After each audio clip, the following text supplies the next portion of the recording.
Welcome to Two Baptists and That Amish Chick, a podcast brought to you by the Butterchurn Girls. I'm Leslie.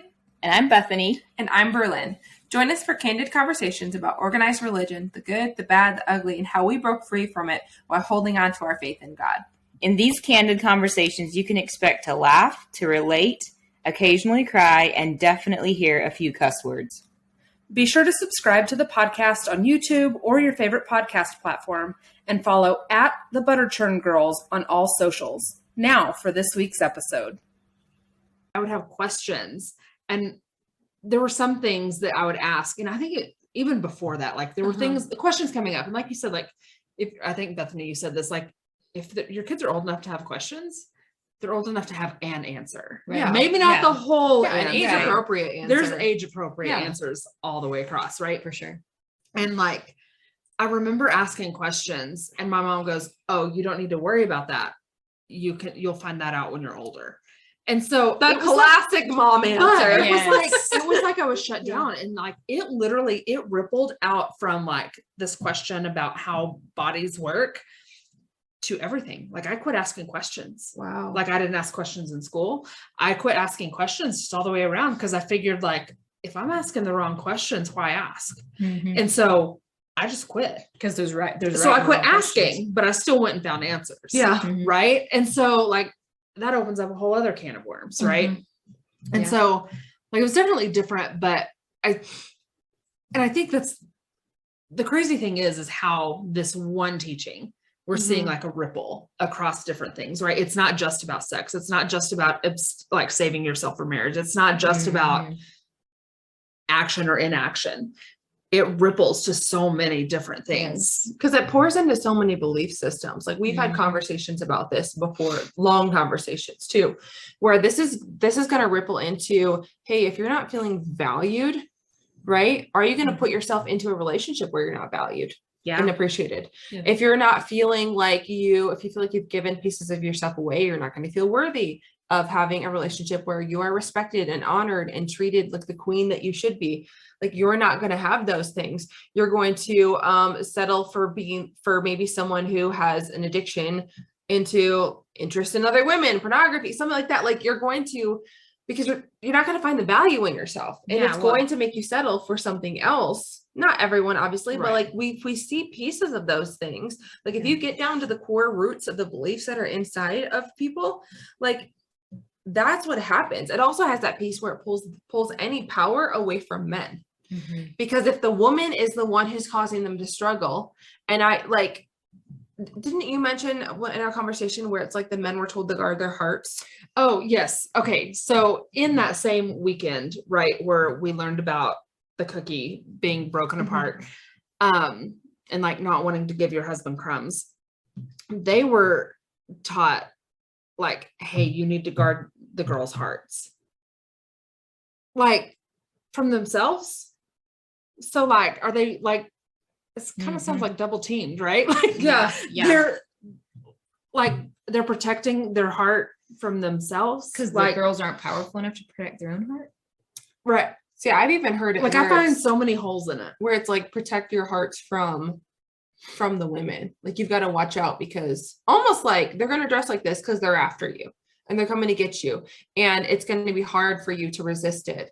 And so your whole thing is that you have to like watch out for that. It's like the wicked woman in Proverbs, right? Yeah. Like guard your heart against, which do it. Yeah. That also disempowers men too. Right. I'm sure no one has any power to do anything. Zero self-control. You can only like watch what you wear and hope for the best. And you've got to guard your heart because we got harlots wearing whatever roaming the streets. You know, and they're sitting in hammocks. So y'all gave me the word harlot, and I've used it 10 times. But yeah, and even like I think we're three women who have had our experiences of what women are taught, but I'm sure there's probably men out there who were taught things about purity culture that create behaviors, create patterns. Like there's this fear of like, well, I'm going to screw it up, so I'm not even going to try. So let me just go find it somewhere else where like I don't feel as I can go repent for it on Sunday, or you know what I mean? Like it's like it drives this whole like shame and fear culture in both sides where no one is really taught their value. It's true. Like no one's really valued here. We're just actually, you have to devalue somebody so you can take advantage of them. And how much of this for you, Berlin and Leslie and me, is what we were taught was actually a devaluing of who we were. A ton of it. Like that's a majority of what it is. And then you wonder why there's so many marriages that are very dysfunctional, but nobody hears about it because you have to look good, you know, like. Well, and then you're told by the church, you need to stay married. Yeah. You need to stay married. But I'm like, oh, okay. I'm like, I could feel the soapbox coming, but like, no, like when you go into a marriage, valuing yourself and valuing the other person who also values themselves, right? Like there is so much more room for that to one, that's starting off on a stronger foundation than anything. Yeah. Two, the church looks at divorce like death, right? And divorce is, I'm not saying like divorce is hard and divorce is not like, if you can avoid it, do it. But here's the deal. If you're being abused, God isn't telling you to stay there. Yeah. God gave you a gift. Yeah. And it's divorce. Yeah. So there's things like that like so many things stem off of this conversation. And yes, there's other pieces involved, but I think sometimes people feel forced into it, right? Like, oh, you got pregnant, you got to marry the person. Yeah. Is it better for a kid to be raised in a house with two fighting parents that have nothing in common except for one night? Or is it better for a kid to be raised in two happy households? Yeah. I know that a lot of people probably don't like that, but that goes back to that piece though, of like, you've given yourself away. Cause now they're like, oh, well, now I think it's almost like, it's like, now you've given half of yourself to this man. So you have to be with this man or this woman, vice versa. Right. So you have to stay with them because you don't have anything else to give someone else. Right. All you have is half a cookie. You're spent. That's it. When that's not true. You are wholeness in who you, like Jesus took it all, yo.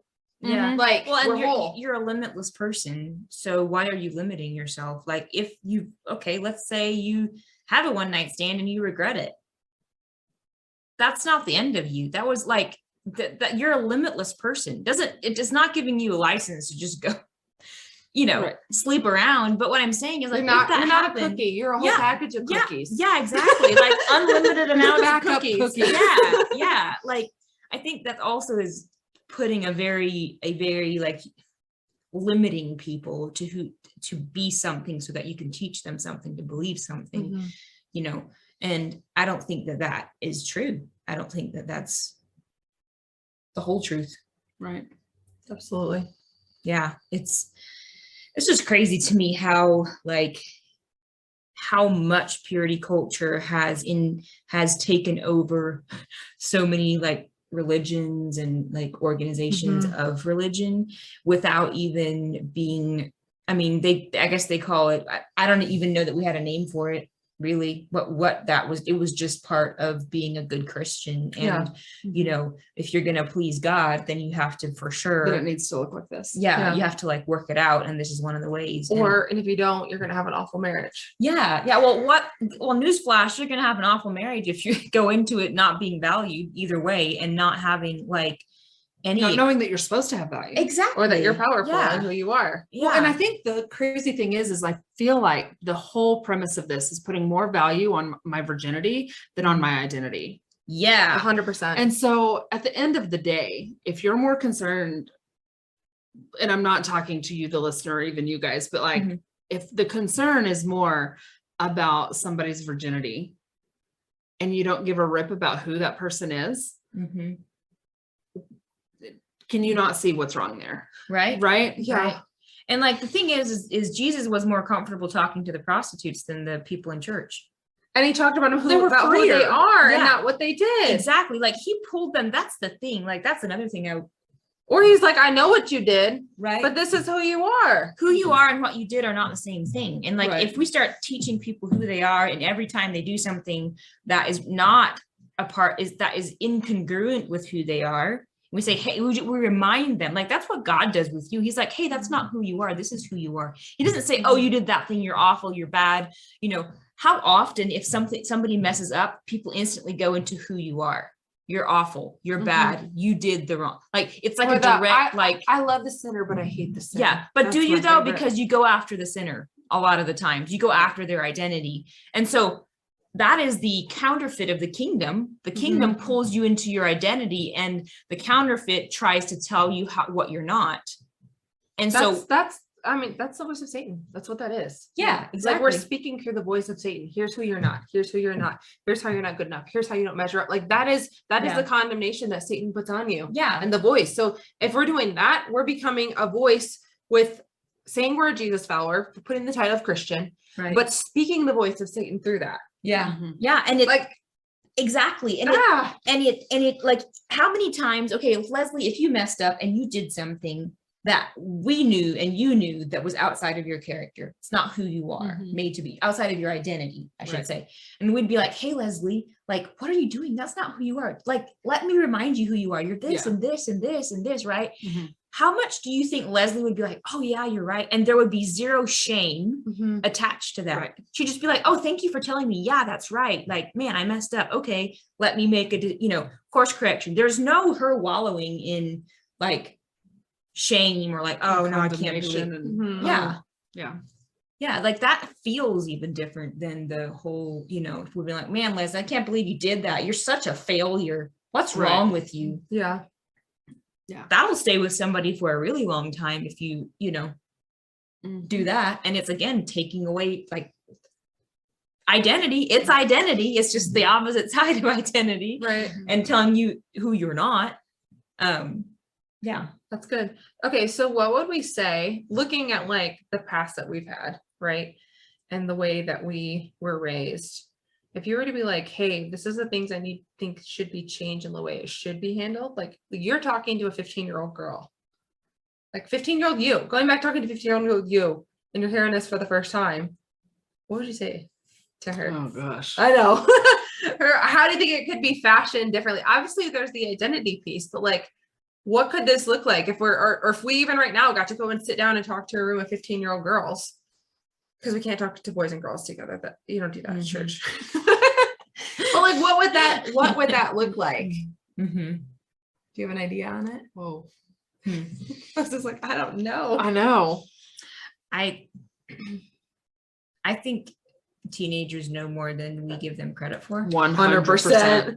Like they already know. So I'm just thinking like pulling it out of them, the answers out of them. Because when it comes from inside of you, it's way more impactful than somebody just telling you something.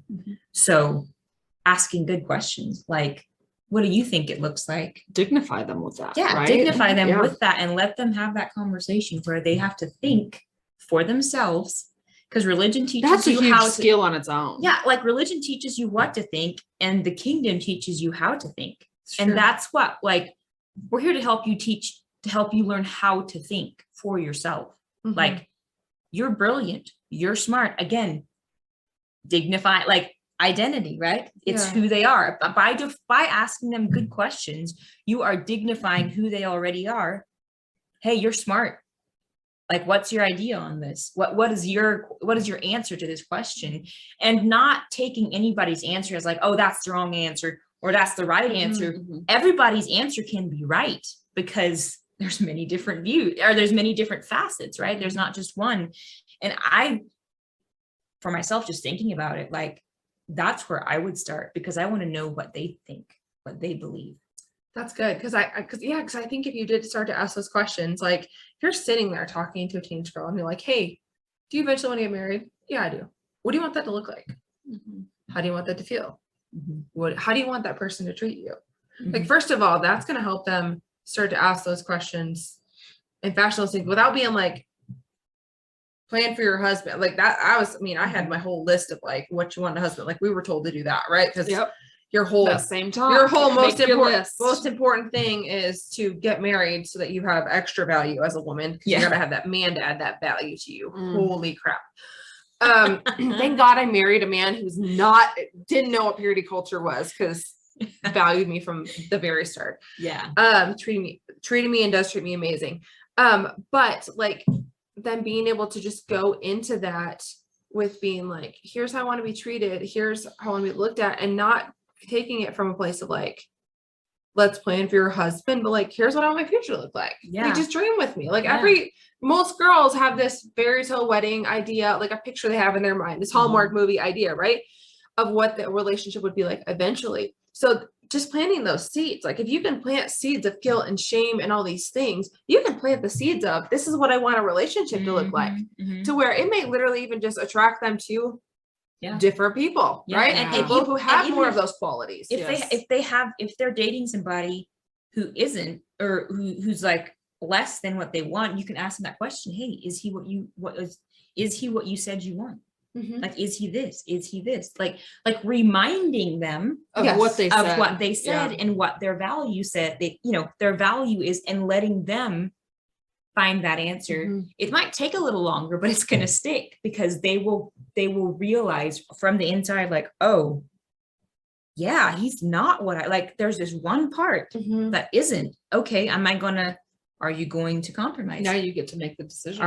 Is that something that you want to compromise on? And I think asking that from a place too of like not even giving suggestions, because that's one thing. In a way that's making a list, but not making suggestions, not going, see if you want this, but like character traits. What do you want? Like a teenager knows what the word character trait means. If not, you can Google it and look up the word character trait, and they know how to understand the definition, right?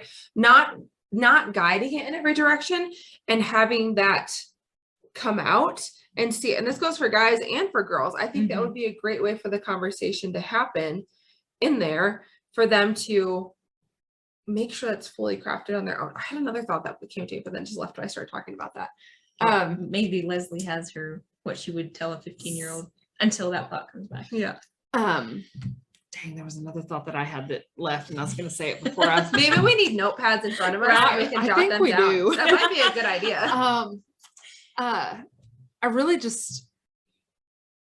I feel like I think the whole thing about asking questions, but asking even like strategic questions to help them get to an answer, right? So that has been huge for me. So, and actually being kind of hit with reality with these questions is huge. Do you want a husband that's worried about where all you've been, or in like the value or lack thereof of that? Or do you want somebody that values you for you? Yeah. Because how far are either of those going to take you? Right.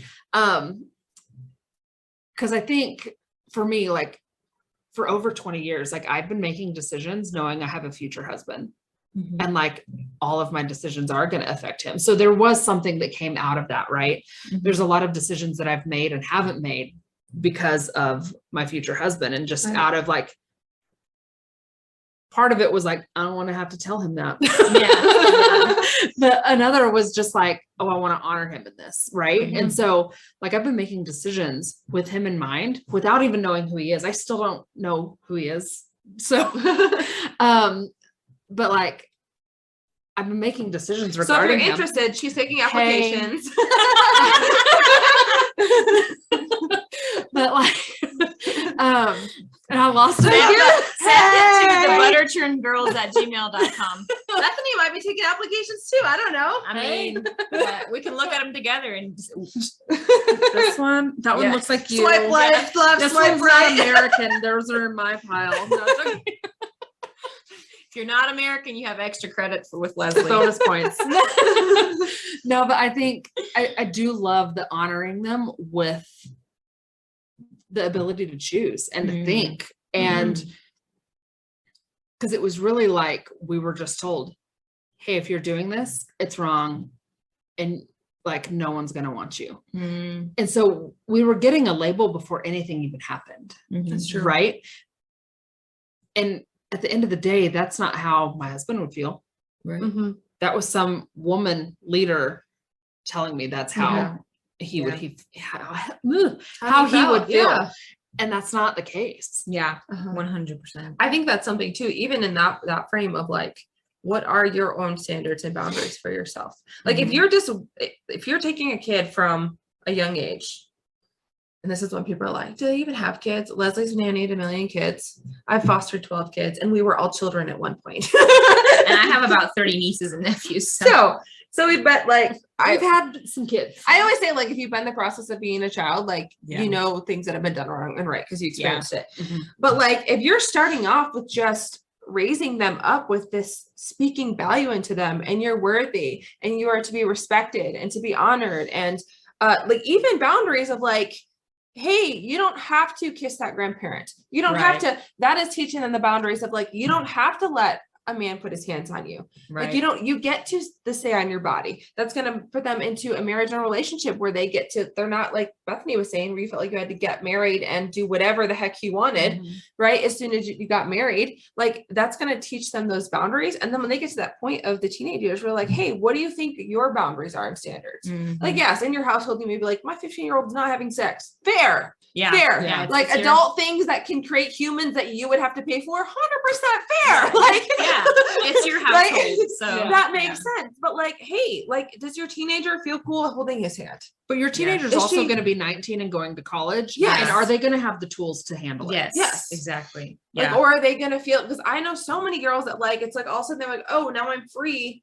I don't know how to set these boundaries. I don't know how to set these standards. I don't know how to do these things, because before it was my mom and dad said I can't date. I heard that so many times. Oh, I'm not allowed to date. I'm not allowed, like, because if you're not allowed to date, you can't do any touching things. But then you're 18 and 19. You're like, I'm allowed to date. I don't know where my line is. How about you let them date when they're still at home so they can figure it out within the safety and the safety net of their home, where they can have those conversations with you. And if hopefully they'll feel comfortable enough to have conversations with you, like, hey, you know, because where else are they going to learn? Them. I always say there's a difference between like modesty and like the purity culture thing and all that. And then there's also like your protection and safety. Like the protection and safety piece, like, yes, as a parent, like it's a protection piece to not have your 15-year-old become a parent. Right? Like that's a good job for you to have. But like, like being in the safety of the home. Let their boyfriend or girlfriend come over and y'all hang out and like, and trust them to make the right decision. Like that in itself goes a long way, that, hey, I trust you to make a good decision here, and letting them know, because then they know that it's on them. Not complete. Like that's true. They are the one who gets to make the decision, and you're there for them to help them if they want to help with the decision, but you trust them to make a good decision.